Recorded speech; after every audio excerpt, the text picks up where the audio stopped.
Merhabalar, Oya Sevdam kanalıma hepiniz hoş geldiniz. Bugün de Giresun'un güzel bir köyünden, Güveç köyünden size ufak bir vlog çektim. Çekiyorum yani. Bu da bizim güzel köyümüz.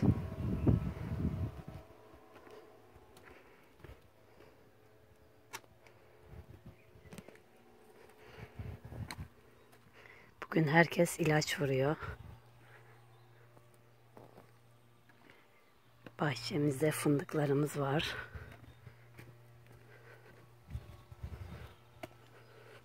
Fındık ağaçlarımıza ilaç vuruyoruz. Duyuyorsunuz sesleri. Bu da bizim fındık ağaçlarımız.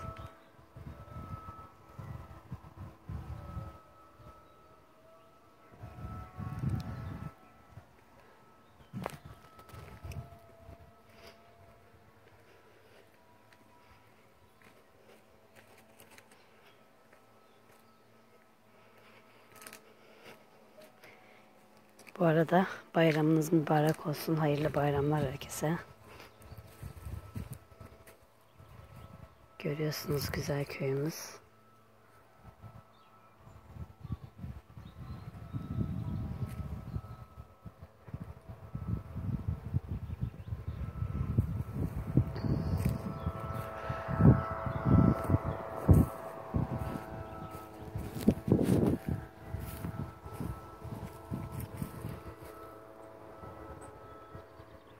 Bayağı bir otlar var bahçede. Bunlar da fındık ağaçlarımız. Fındıklar henüz küçük.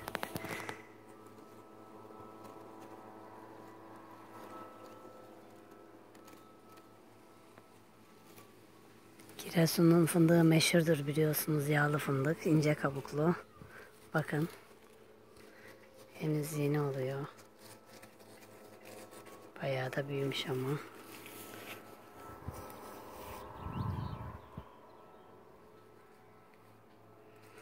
Bu güzelliği sizinle paylaşmadan duramadım. Köye gelmişken.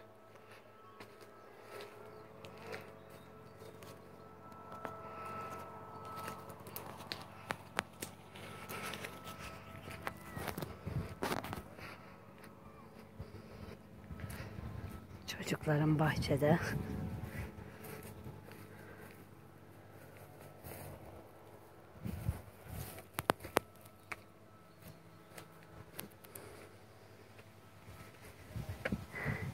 Bizim bahçelerimiz biraz diktir.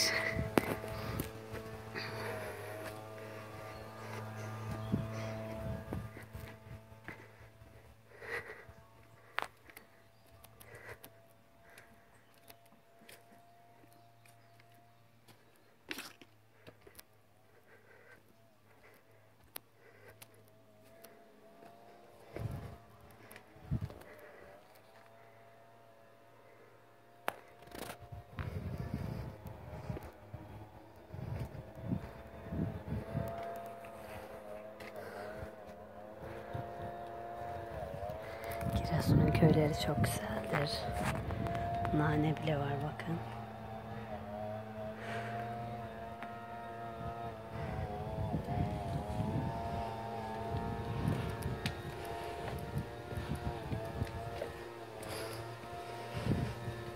İlaç vuruluyor. İlaç sesi. İlaç vurma motoru. Bu da gül fidanım yeni. Geçen sene dikmiştim. Bayağı bir büyümüş.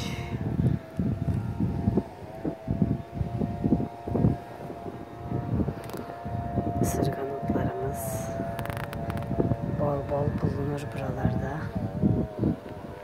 Kiraz ağacımız.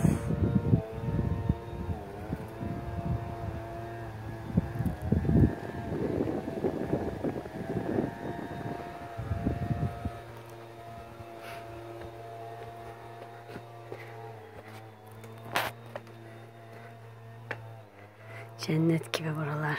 Mis gibi hava. Mis.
Burada Giresun'un denizi buradan gözüküyor.